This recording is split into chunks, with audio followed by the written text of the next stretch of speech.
Okay, so I never really explained what the plan is here, and I honestly never put it on paper because I just kind of absorbed a bunch of media and ideas about how to build one of these things, and I had a plan in my head, and that's how I like to do things unless it's really critical. I will typically just kind of build stuff as I go because I find that invigorating. So, as the plan here is, if you've ever seen one of these evaporators, right, it'll look something like this. So you have a firebox in the front, hot fire, and then the hot fire travels underneath and then goes up out your stack. There's a bunch of different varieties, but this would be something typical you'd see, especially for a operation my size. Right? It would be about 2 feet by 5 or 6 feet or something. So we're going to accomplish the same thing. We're going to take an oil tank and we're going to cut it in half so that we're left with something that looks like this, right? Is that totally awesome drawing, right? So we're left with something that's going to look like that with the top, without the top on it. So here's the plan. From the top, it's going to look like this, right? So I'm going to be continuing to use my hotel pans because the last few years I have a cinder block evaporator.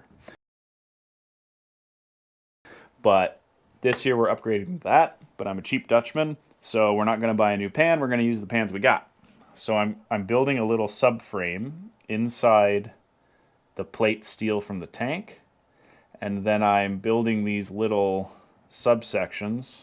That's too many, but I'm building little subsections so the hotel pans actually slide like into little receivers so I can remove them individually.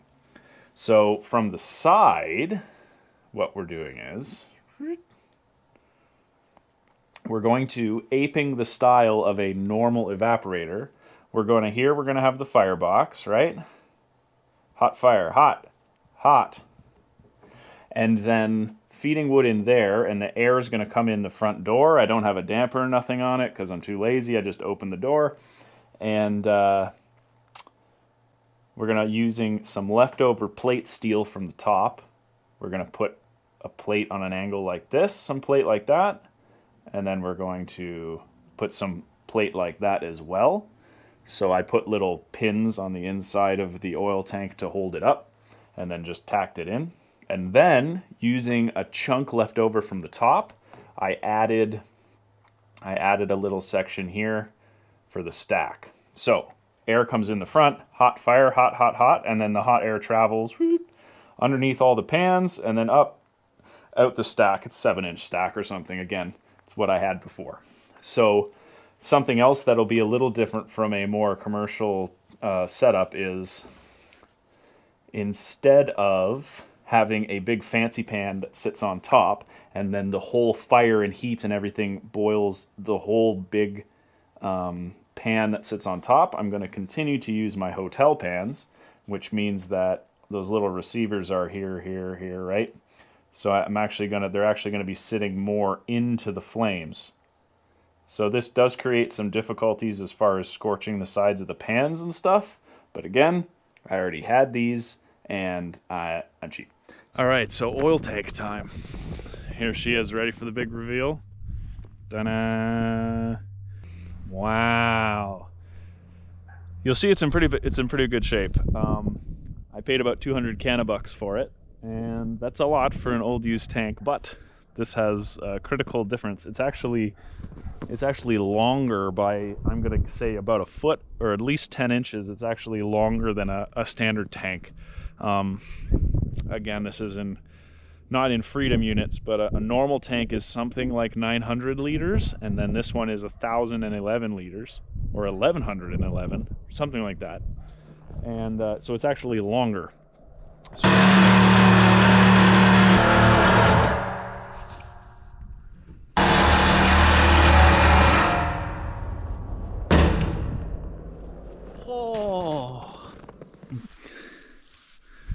I never really explained why I'm using the Sawzall and not a grinder or something, or a torch.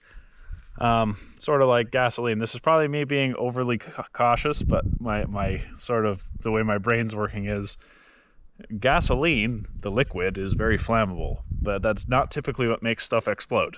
what makes stuff explode is gasoline vapors sort of floating around, especially if they're in a semi-contained situation, and then they become ignited, and then they go kaboom! And that's sort of what I'm a little bit worried about here. It's got the old vapors in it, you can smell it.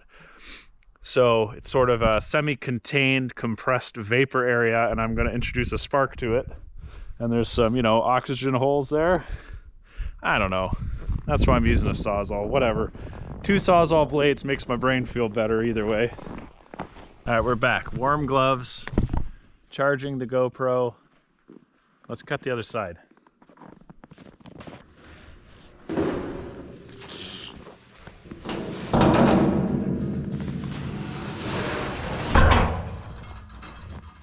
Oh, there's no weld. Oh no, that changed.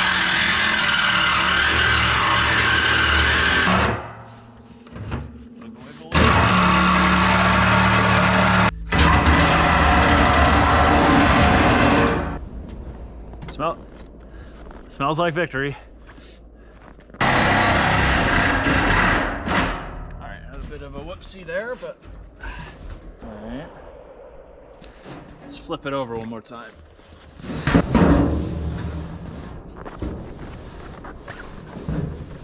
Alright, the slippiness of the snow. Okay.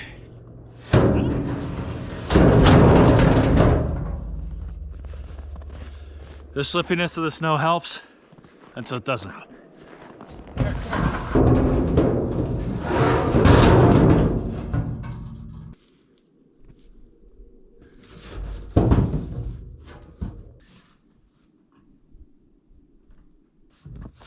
Okay, well now what? There's a fucking tube in the middle. Shit. Well, today I learned that there's a tube in the middle of a fucking oil tank. Hopefully this comes through on the camera. Let's see.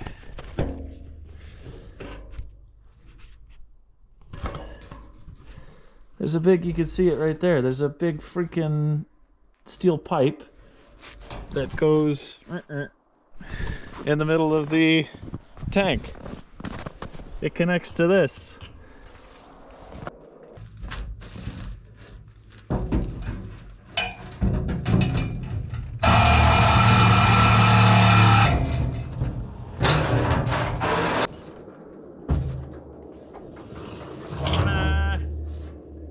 Wow.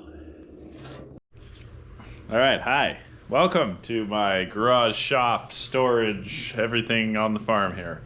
So, because we have like 3 feet of snow, and because I'm working on my evaporator, here we go. Kind of just looks like a coffin right now. Wanted to show you where I'm at and what I'm up to and why I'm doing it. So where are we at now? We've got the shell of it, and I've cut a little bit of other angle iron up that's going to be fitting for the frame the rest of the way around. And then I'm going to start tacking this together and kind of see how it goes for you know, version 1. Well, I actually can't go any further.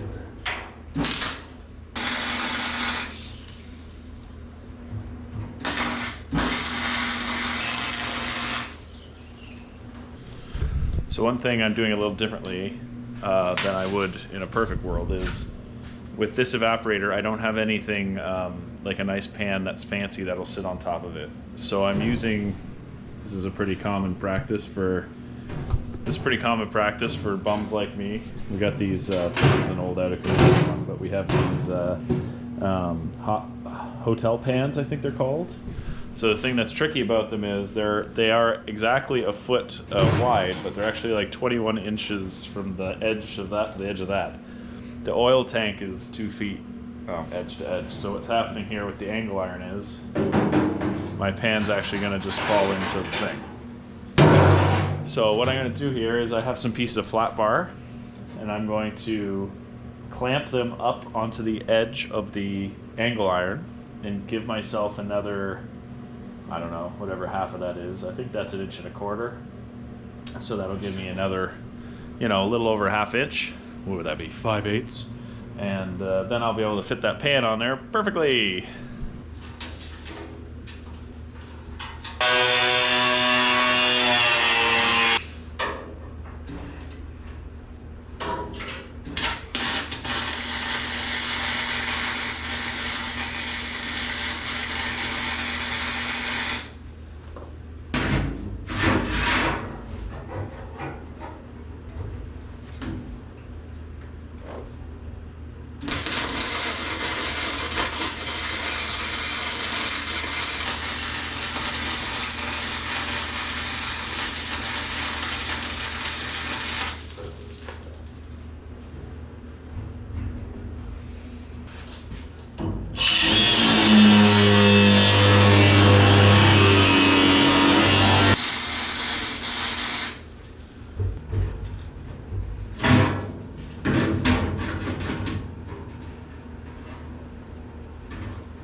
So what I've got going on here is, because I'm using those hotel pans, the steaming pans, I'm actually going to be building little compartments for each one to slide into.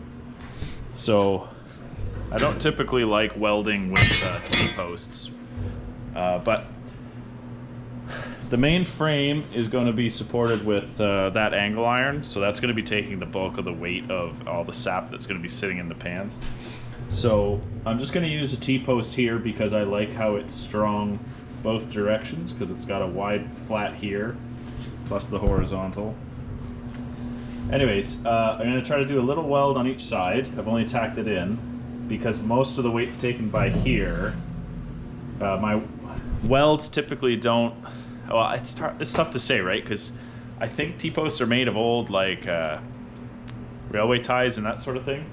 Or not railway ties, railway tracks, and other kinds of like random cast of different types of hardness of steel. So sometimes they don't, your welds don't stick as good, and sometimes you weld two T-posts together and you could, you know, use it to launch the Titanic into the water.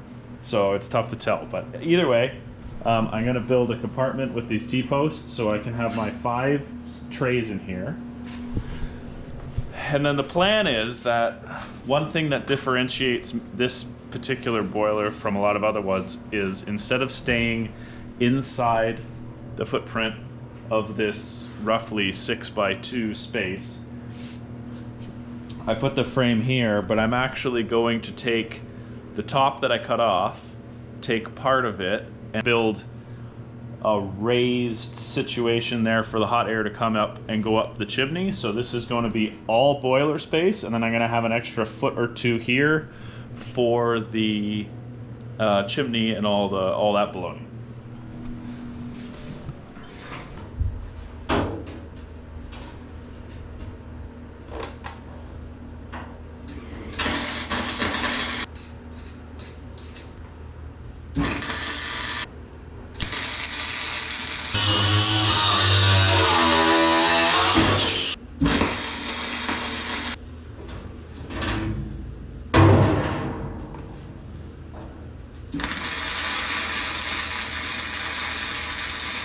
All right, end of day 2, I'm gonna call it. I gotta go do other farm stuff. Hello.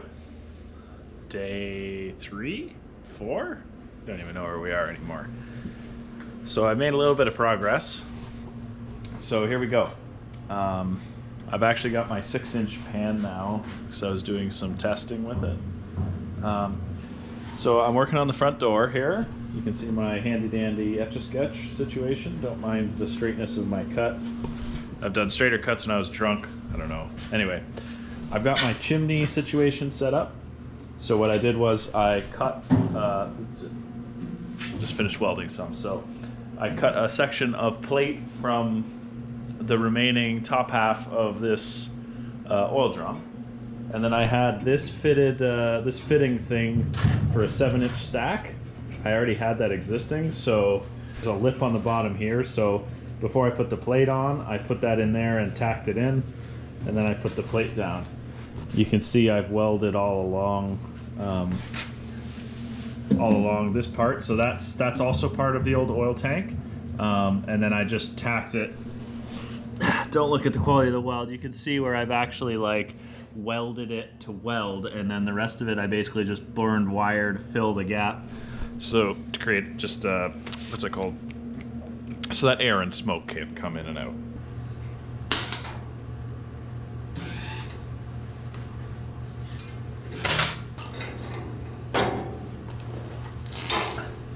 Key thing is grind a little bit of steel so you're not trying to push wire into paint.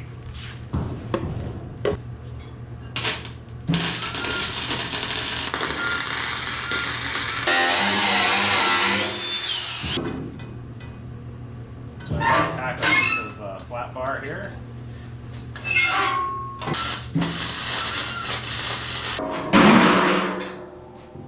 Move some of this crap out of the way. All right, so hello, welcome to day. It doesn't even matter anymore. I've lost track. You look inside. That's our little air deflector. Of course, it's not perfect on the edges, but this is all just testing. And I've used, instead of putting other supports on, I had a bit of leftover mesh from my grate. So I put that on as a support, and then I have some cutoffs from the oil tank. And we're gonna weld those in as the flat bit of, I don't know what you call that in an evaporator, where only you want the hot air to travel, so, and the fire will travel along with the air. So anyways, let's get those tacked in, and then we're pretty much done until we take it for its inaugural journey. The last thing I'm gonna do is, I stopped being a cheap Dutchman and actually spent some money. I went to the store and I bought real knobs. I'm gonna fasten those inside to the sides of my steam pans so I can pick them up. I got this particular one because they're quite big. I can fit my hand in it easily. And it has these knobs on either end, so it's just got a big grabbing area. I know.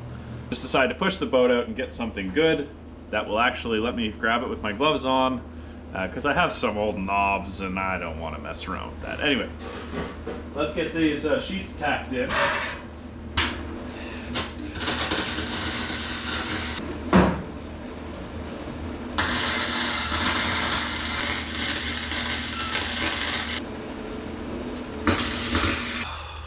Oh, that's the dusty mask.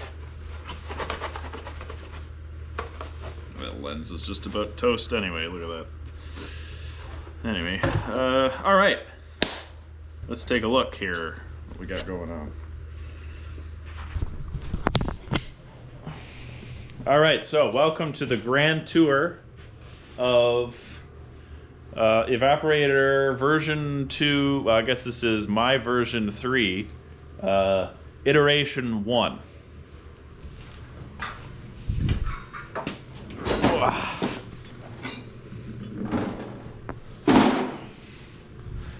So from a construction perspective, what would I do differently? So I bought this tank, and I liked it because it was longer than a usual tank. It was over 6 feet.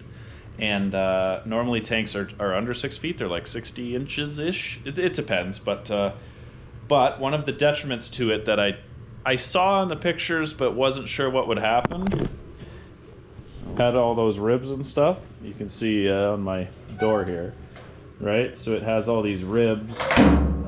Same here all around there. That made manufacturing way more difficult. So you're cutting, like if you're trying to cut in a straight line, it makes it hard to mark because of course your marker's going, so it's like wobbling if you're not careful. So it made stuff like what I wanted to do here way more difficult. So you'll see I built with the top part, the chimney, whatever you call this, you know, so the hot air is coming through here and then up. So, but what made that a little difficult was all the, you know, all the various contours, right? As you're trying to weld it, makes it super de-duper tricky. It is sealed all the way. I used some scrap metal pieces, but again, it was just, that was very time consuming and something that I was not anticipating. I would say I'm not 100% done. So I've got a few things that are happening here that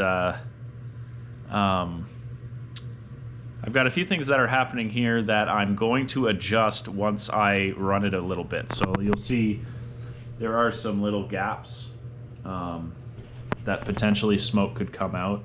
But my experience with my cinder block evaporator is that there's going to be lots of gaps, but once you actually get the dynamics of the fluid to go, once you get the dynamics of the air, it's fluid dynamics, going this way and then up the chimney, it's actually, the holes are not detrimental because smoke's coming out of it. Once you get the dynamics going, it's actually the opposite, where it's going to be sucking air in through all those gaps, and then you start losing your desired flow. It'll actually start pulling cool air in here.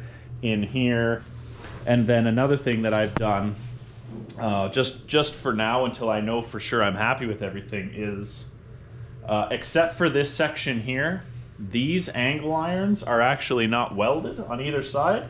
They're actually just tacked in, and then the whole thing with these self-tapping screws. And then so all of this, all these frames and everything, it's all welded together, but it could actually, in theory, be lifted right off if I, if I cut that and then cut that plate. I should be able to lift the whole frame off if I want to, but it's not going anywhere. And if I choose to leave it like that, I will end up welding a seam along there. So that's it for constructing it. I'm good for now for version 1. My last task is to put the handles on the boiling pans, and then I'm ready to try operating it. All right, well, there we have it. Completed. We're just gonna pretend that this one looks like this one, because I'm gonna get another 6-inch deep pan. So yeah, if you found that interesting, like and subscribe. We do all kinds of weird stuff here, and yeah, thanks for coming along and watching me build this thing in my garage in the dead of winter. See ya.